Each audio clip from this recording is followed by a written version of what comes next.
मोदी गए थे कुवैत को, तो कुवैत के शेखों से बड़ा गले लपट लपट के मिले। अब बुला के कुवैत के शेख को दिखाओ कि तुम्हारी हुकूमत यहां पर क्या कर रही है।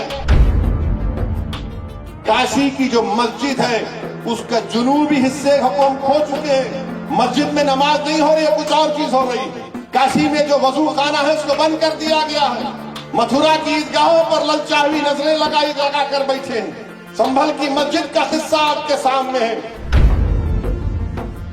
मगर ये कौन सी संभल की पॉलिस है जो आसारे कदीमा के प्रोटेक्टेड मस्जिद के 100 मीटर नहीं बल्कि उसके 5 फीट के फासले पर आउटपोस्ट बना रहे हैं, और वो आउटपोस्ट वक्फ की जमीन में बना रहे हैं। अब वहां पे कलेक्टर साहब बोल रहे कि नहीं हमारे को कोई कागज दिखाई नहीं। अब कलेक्टर साहब आपको जो देखना चाह रहे आप देख रहे, जो नहीं देखना चाह रहे नहीं देख रहे। आप पुकार कर कह रहे थे, आज भी कह रहा हूं, वो वक्फ का बिल इसलिए लाया गया ताकि मुसलमानों से उनकी मसाजिद को छीन लिया जाए, ताकि मुसलमानों से उनकी दरगाहों को छीन लिया जाए, कब्रस्तानों को छीन लिया जाए, यतीम खानों को छीन लिया जाए। मेरे अजीज दोस्तों और बुजुर्गों, आज हमारे मुल्क में आप देख रहे हैं, मैं पुकार कर आपसे बरसों से कह रहा हूं, अपनी मस्जिदों को आबाद रखो, अपनी मस्जिदों को आबाद रखो। तो यही ये तमाम मुखालिफिन बोलते थे कि ओवैसी, असदुद्दीन ओवैसी जज्बाती तकरीर कर रहा है। आज आपके सामने है, आप भी जानते हैं कि काशी की जो मस्जिद है उसका जुनूबी हिस्से हुकूम खो चुके हैं। मस्जिद में नमाज नहीं हो रही है, कुछ और चीज हो रही है। काशी में जो वजू खाना है उसको बंद कर दिया गया है।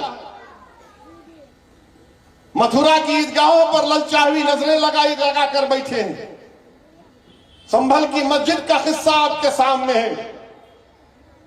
एक ही दिन में केस पड़ता है, 1.5 घंटे में ऑर्डर हो जाता है, 1 घंटे के अंदर सर्वे हो जाता है, और 5 लोगों को गोली मारकर शहीद कर दिया जाता है। इससे भी दिल नहीं भरा तो मस्जिद, संभल की मस्जिद के सामने, संभल की मस्जिद आसारे कदीमा का प्रोटेक्टेड मॉन्यूमेंट है। प्रोटेक्टेड मॉन्यूमेंट का कानून यह है कि उसके 100 मीटर के अतराफ में कोई तामीरी नहीं हो सकता। यह पार्लियामेंट का कानून है। मगर यह कौन सी संभल की पॉलिस है जो आसारे कदीमा के प्रोटेक्टेड मस्जिद के 100 मीटर नहीं बल्कि उसके 5 फीट के फासले पर आउटपोस्ट बना रहे हैं, और वो आउटपोस्ट वक्फ की जमीन में बना रहे हैं। मुरादाबाद के 39A में वो वक्फ का दर्ज है, सुन्नी वक्फ बोर्ड में दर्ज है, वहां पर संभल की पुलिस बना रही। नरेंद्र मोदी गए थे कुवैत को, तो कुवैत के शेखों से बड़ा गले लपट के मिले। अब बुला के कुवैत के शेख को दिखाओ कि तुम्हारी हुकूमत यहां पर क्या कर रही है। क्या कर रही है उत्तर प्रदेश की हुकूमत? क्यों आउटपोस्ट बना रहे हैं संभल में? ताकि पीछे जो बाउली निकली है उसका रास्ता बंद करना चाहते हैं। अरे वक्फ की जायदाद पर, तुम जमीन पर जो वक्फ औलाद है, अब ये नया बिल जो हुकूमत लाई है उसमें वक्फ औलाद को मुकम्मल कमजोर करके रख दिया गया।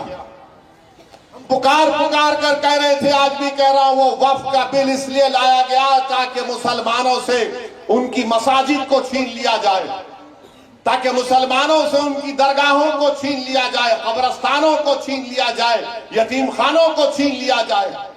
अब आपको दिख रहा है इनकी साजिश कि संभल की मस्जिद के सामने जो जमीन है वो वक्फ औलाद है, इसीलिए इस बिल में लाया गया था कि वक्फ औलाद को कमजोर करके रख देंगे। अब वहां पे कलेक्टर साहब बोल रहे कि नहीं हमारे को कोई कागज दिखाई नहीं। अब कलेक्टर साहब आपको जो देखना चाह रहे आप देख रहे, जो नहीं देखना चाह रहे नहीं देख रहे। आप जो आपको बीजेपी योगी बोल रही है वही आप देख रहे। मगर 95 एक्ट के तहत सुन्नी वक्फ बोर्ड के मुरादाबाद में 39A में जमीन रजिस्टर्ड है।